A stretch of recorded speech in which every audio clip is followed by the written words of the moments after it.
very glad to see Miguel's family when we finally made it to the community of Kanus. ¿Calor? Sí. Ay, qué bueno. Yeah. Bueno. Fortunately, I speak Spanish, and so I was able to communicate with Miguel and his family during my visit.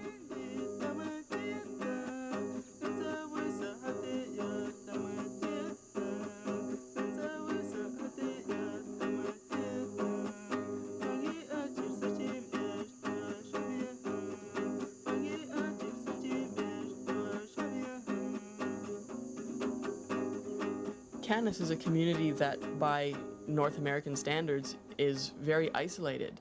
There were no roads, no vehicles of any kind coming in there, and the only communication they had with the outside world was a two-way radio that was powered by a car battery that was hooked up to a solar panel. So I took advantage of this means of communication to try to find out if I could get picked up by an airplane at that community, because as much as I enjoyed the adventure of hiking in, I really didn't want to do it again. So I was assured by a contact in the capital city that they'd be able to send a plane right into the airstrip at Kanus for me. Little did I know how things would really work out later on. Muchas gracias, Eduardo. Hasta luego. Cambio.